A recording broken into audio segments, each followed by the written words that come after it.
Level 1. Artisanal digger. Your knees are in red mud in the Kono district of Sierra Leone at 5 a.m. Water sits up to your elbows. A generator light hums over the pit while 40 men shovel beside you, nobody talking. A supervisor watches from the ridge, rifle slung over his shoulder. You sift gravel through a round mesh pan over and over until a dull gray stone the size of a pea catches the light. Your hands shake. You know exactly what happens to men caught hiding a find in their sock. You climb the ridge and hand it over. He turns it in his fingers, nods once, says nothing about what it's worth, and you'll never find out. 2 weeks pass. He pulls you aside and asks if you want to carry stones instead of dig for them. Level 2. Runner. You're walking a motorbike, engine off, through thick bush near the Sierra Leone-Liberia border. Stones are taped under your ribs, wrapped in cloth. You've made this run 9 times before. Tonight there's a new soldier at the checkpoint, young, eager, patting down bags that usually go untouched. Your pulse climbs into your throat. You hand over a folded bill and answer his question with a lie you rehearsed in the mirror that morning. He waves you through. Behind you, he stops the man who left camp beside you an hour ago. You keep walking and don't look back. In Monrovia, your handler weighs what you carried and pays you less than the risk deserved, then tells you the city buyer wants a face he can trust for bigger loads. Level 3. Local buyer. You sit behind a wooden desk in an unmarked Monrovia shop front, loop in one hand, a scratched digital scale in front of you. Diggers and runners come through the back door all day.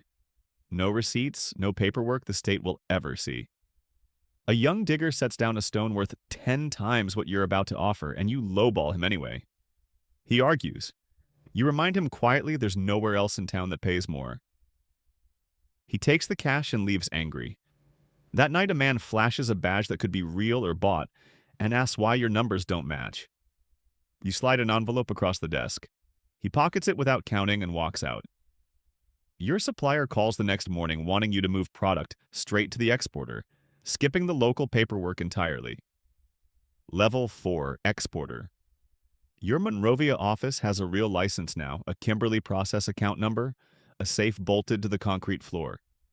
You keep 2 ledgers, one for the auditors, one for the truth. Tonight you're packing a shipment for a courier flying out through Robertsfield, mixing certified stones with ones that cross the border on foot, indistinguishable in the same pouch. Your paid customs contact calls in a panic. A new regional director is running spot inspections. Interpol might be involved. You push the shipment through anyway. It lands in Antwerp clean, no questions asked.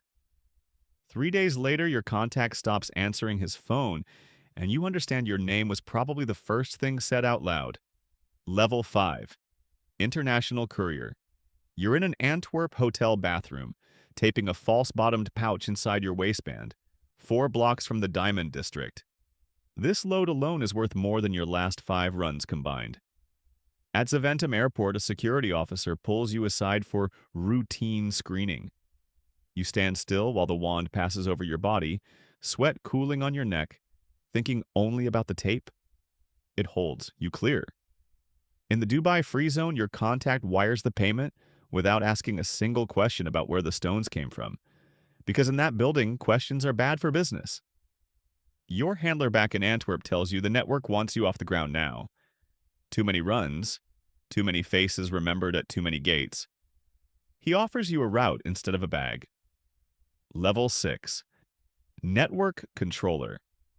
You run the whole pipeline now from an office above a jewelry shop in Antwerp, a phone in each hand, a spreadsheet mapping diggers to buyers to couriers to exchanges across 4 countries. You haven't touched a raw stone in years. Then a courier gets stopped in Brussels carrying 15 kilos undeclared, and he gives your name to a federal investigator in exchange for a lighter sentence. A wire transfer freezes overnight. A shell account gets flagged. Names start falling one by one, from Kono to Monrovia to Antwerp. The same chain you built to protect yourself now pointing straight back at you. Belgian Federal Police and Interpol hit your door at 6 a.m. There's no run left to make, no border to cross, no envelope big enough this time. They find both ledgers in the safe, and for the first time in 11 years, both of them say the same thing about you. Within a month, someone new sits in that same office, running the same routes, buying from the same mines because the diamonds never stop coming out of the ground, and someone was always going to move them.